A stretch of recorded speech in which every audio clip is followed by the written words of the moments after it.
स्वागत फिर से सभी का आपका अपने यूट्यूब चैनल पर एन एक्सपर्ट जैसा गुरु। और आज हम लोग बहुत ही इंपॉर्टेंट मुद्दे बात करने वाले हैं। वह है बिहार विधान परिषद में एएसओ के रिगार्डिंग कुछ आवश्यक सूचनाएं। जी हाँ दोस्तों, कुछ फॉर्म को लेकर के रिगार्डिंग कल मुझे एक अपडेट मिला था, जिससे अपडेट के रिगार्डिंग मैं ये वीडियो बना रहा हूँ। बहुत सारे बच्चे जो एएसओ का फॉर्म भरे थे, उसमें जो क्वालिफिकेशन था कंप्यूटर का, उसके रिगार्डिंग ये वीडियो रहने वाला है। वीडियो को शुरू करने से पहले जो नए सब्सक्राइबर हमारे चैनल को देख रहे हैं, जो नए व्यक्ति चैनल को देख रहे हैं, उनको बताना चाहता हूँ कि इस चैनल पर आपको बिहार के सभी एग्जाम के बारे में लेटेस्ट नोटिफिकेशन बताया जाता है। साथ ही साथ उस एग्जाम का डिटेल एनालिसिस भी किया जाता है और उसके प्रीवियस क्वेश्चन को भी एक बार एनालिसिस करवाया जाता है। इसलिए वैसे बच्चे जो बिहार किसी एग्जाम की तैयारी कर रहे हैं, वो हमारे चैनल सब्सक्राइब कर बेल आइकन हिट कर ले।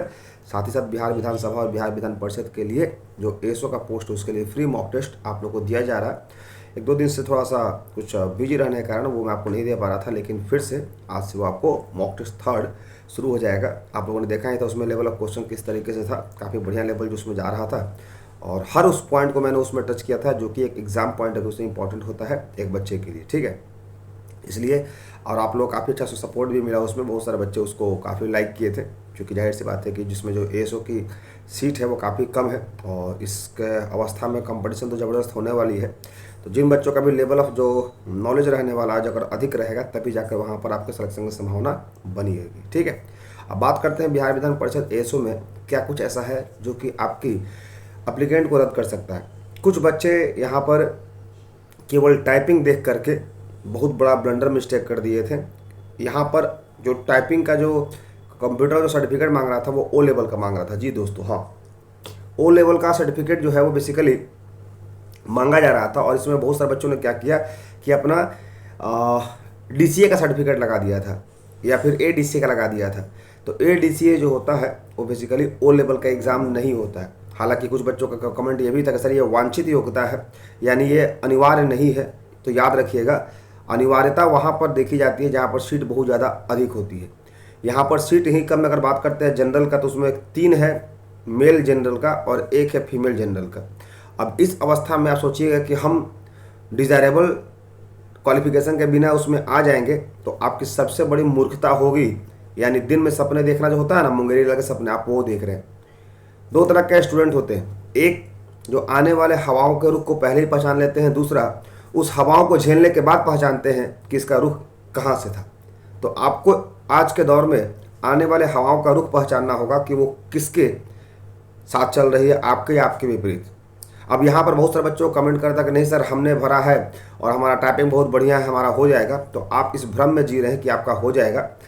बिहार विधान परिषद और बिहार विधानसभा, इसमें सीट काफ़ी कम होने के कारण पर इसमें केवल वही बच्चों को चुना जाता है जो उनके हर पैरामीटर पर सही उतरे या फिर खरा उतरे। कहने का मतलब है जिस बच्चे का जीएस का लेवल काफ़ी स्ट्रॉन्ग रहेगा, पहले प्रायोरिटी उसको दी जाएगी। दूसरा, जिसके पास एडीसीए सर्टिफिकेट ना हो करके ओ लेवल सर्टिफिकेट होगा। वो ओ लेवल सर्टिफिकेट का बहुत बड़ा सिनेरियो है कि सर ये क्या होता है। तो इसमें जो भी बच्चे बीसीए किए हुए, याद रखिएगा, जो भी बच्चे बीसीए किए हुए हैं या फिर एमसीए किए हुए हैं, उन बच्चों के लिए ये एक उचित विकल्प होने वाला है। इस जॉब के लिए वो अनुकूल होने वाले हैं, क्योंकि बीसीए जो होता है वो कहीं ना कहीं ओ लेवल के इक्विवेलेंट मांगा जाता है। बीसीए हो गया, बीएससी आईटी हो गया, ये सारे ओ लेवल के बराबर एग्ज़ाम माने जाते हैं। तो इन बच्चों के लिए कोई दिक्कत नहीं है। साथ ही साथ टाइपिंग का भी लेकर बहुत इशू है बच्चों को हिंदी और इंग्लिश टाइपिंग को लेकर अभी भी दिक्कत हो रही है। तो याद रखिएगा, हिंदी और इंग्लिश दोनों में 30-30 की टाइपिंग आपको चाहिए ही चाहिए। साथ ही साथ आप लोग का जो मेंस, आप और जो बोल रहे हैं मेंस, बिहार विधानसभा हो या परिषद हो, इसका मेंस का जो डिस्क्रिप्टिव है वो काफ़ी कह सकते हैं लो बराबर है। जो है इसका मेन है वो पीटी है और एक तरह से कह सकते हैं टाइपिंग है। मेंस की अगर बात करते हैं तो 80 और 20 का रेशियो रहने वाला, 80 नंबर आपका जीएस और 20 नंबर आपका मैथ रहने वाला। वो आप आसानी से कर लोगे, उसमें आपको कोई डिस्क्रिप्टिव कोई बहुत बड़ा 30 मार्क खान नहीं है। जैसे ही पीटी का एग्जाम हो जाएगा, मेरा सबसे पहला इंटेंशन वही होगा मेंस, क्योंकि अभी मैं मेंस लेकर भी आ जाऊँ तो क्या फ़ायदा। हवा मोड़ने से अच्छी है कि ज़मीन के स्तर को पहचानिए कि आपकी अभी रियलिटी क्या है। अभी आप पीटी लेवल के लिए भी तैयार नहीं है और आपके लिए जो मॉक टेस्ट दी जा रही है काफ़ी रामबान मॉक टेस्ट है, तो आप मॉक टेस्ट को पूरा देखिएगा।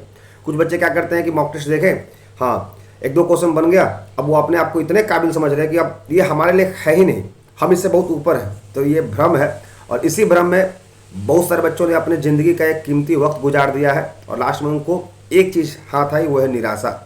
इसलिए मॉक टेस्ट अगर आप बना रहे हैं, वीडियो देख रहे हैं, तो वीडियो को शुरू से लेकर लास्ट तक देखिएगा, क्योंकि हमारा इंटेंशन होता है तमाम उन क्वेश्चन को चुन कर रखना जो कि प्रीवियस क्वेश्चन में, प्रीवियस एग्जाम में मेंस लेवल के क्वेश्चन को रखना होता है।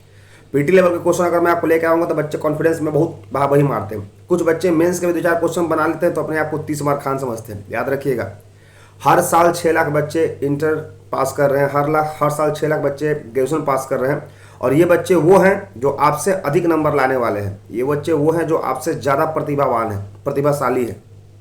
तो कृपया करके अपने जूनियर को कभी भी कम आंकने की गलती मत कीजिएगा, क्योंकि आप जहाँ पर ख़त्म होते हैं एनर्जी, वहीं से इनकी एनर्जी शुरू होती है। तो इसलिए जो भी आप लोग को मॉक टेस्ट का क्वेश्चन दिया जाता है, सबसे पहले तो उसे पूरा देखिए शुरू से लास्ट तक अंत तक, क्योंकि जाहिर सी बात है कि एक केवल आकर के बोल देना बच्चों को कि ये होगा वो होगा और उसके लिए मेहनत करना, ये बहुत कम लोग करते हैं, जो आपको फ्री ऑफ कॉस्ट दिया जा रहा है। मैं चाहता तो इसी मॉक टेस्ट का PDF के लिए आपको चार्ज कर सकता था, लेकिन मैंने इसके PDF का चार्ज इसलिए नहीं किया। PDF अगर दे दूंगा तो आप PDF लेने के बाद होता है ना, सिर्फ मोबाइल में रहेगा, बस कभी देख लिए। लेकिन वीडियो रहेगा तो आप जब भी क्या होगा, आपको छुट्टी मिलेगी, आप वीडियो को शुरू से लास्ट तक देख लीजिएगा। शुरुआत में वीडियो नॉर्मल करके देखिएगा, फिर 1-2 दिन बाद आप वीडियो को जूम कर दीजिएगा, यानी फास्ट फॉरवर्ड कर दीजिएगा, 1.2 कर दीजिएगा, 1.5 कर लीजिएगा।